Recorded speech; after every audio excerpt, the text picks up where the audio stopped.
په میخه باندې قرباني کیږي او کنه دغه رنګ جوټه یا کټۍ په هغې باندې قرباني کیږي او کنه. بسم الله الرحمن الرحیم. معزز سامعین، یو بله مسله سوشل میډیا ته راغلې ده چې د هغې متعلق ما سره هم رابطې وشولې، نو زه دې ته مجبوره شوم چې ما ویل یو کلیپ جوړ کړم. کیدای شي داسې ډېر ساده مسلمانان وي چې هغې په دې 6 او 5 کې پراته وي.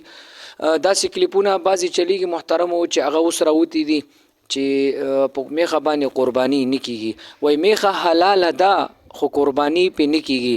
ولی وجه دا یادوي چې پیغمبر علیه الصلاۃ والسلام پې نه ده کړې، صحابو پې نه ده کړې، نو چې هغې پې نه ده کړې نو زما او ستا پې قرباني نه کیږي. نو محترم اول په دې خبره ځان په یو عجیبه خبره ده، وایي خوړل حلال دي، لکه د غوا یا داسې د چیلۍ په شان د ګډې په شان غوښې خوړل حلالول دا جایز دي، خو د اختر په ورځ پې قرباني نه کیږي.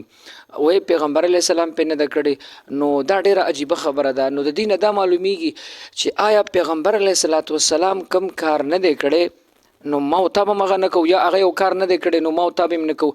لکه مثال کې طور پر داسې مثال وایم، موږ او تاسو باندې تبه راشي نو د تبې دپاره ما او تا پینډال ګولۍ خورو، نو دا پینډال ګولۍ خو پیغمبر علیه السلام نه دی خوړلی، نو بیا یې ته څنګه خوري؟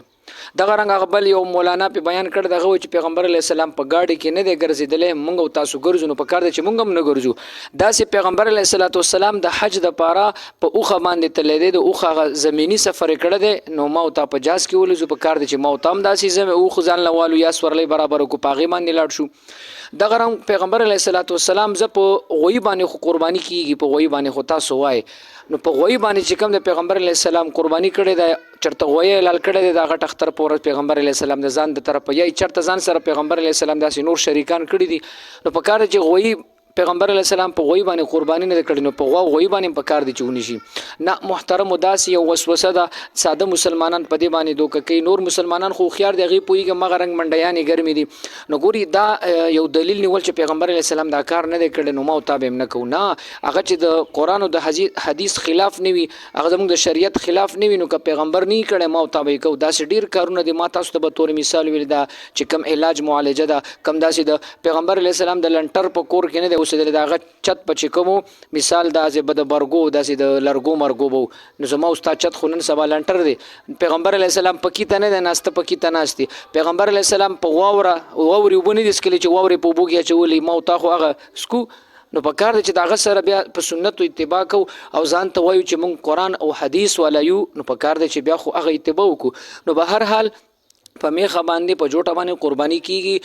پاتې شوله دا خبره د دې دلایل، نو په هغه خو د حضرت علی رضی الله عنه هم ثابت دی، داسې د حسن بصري رحمه الله د هغه نه هم داسې غټه خبره ده. د څلور واړه مذهبه چې کوم دي چې مثال دا ټوله دنیا په دې څلورو مذهبونو باندې عمل کوي، دې نه به هر خلک هغه خو هم د څلورو مذهبونو بیا غیر مذهبه شي، د هغې خو څوک خبره هم نه مني. نو څلور واړه مذهبه په دې باندې امامانو اتفاق او اجماع کړی ده چې په میخه باندې قرباني کیږي، او دا د غوا یو قسم دی، نو په غوا باندې کیږي، په دې باندې هم کیږي.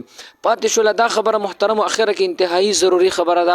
نو دا ضروري ده چې پیغمبر علیه السلام یا الله تعالی په قرآن کې د هر یو ټکي موږ ته آیت را لېږلي، یا پیغمبر علیه السلام د هر یو کار په باره کې هر یو کار پیغمبر علیه السلام زبر په زیر باندې کړی. نو ډېر کارونه داسې پیغمبر علیه السلام مثال نه یې کړی، موږ او تاسو یې کوو. ما تاسو له یو څو مثالونه درکړل. نو دا ساده مسلمانانو لپاره و چې د هغې د زړه تسلي وشي، بالکل په دې باندې قرباني کېږي. نن سبا حالاتو ته وګورو دومره ګراني ده، نو چې میخه پکې سړی وانلي په شپږ اووه کسان باندې، نو به هر حال دا ویډیو محترمو مخکې شیر کړئ.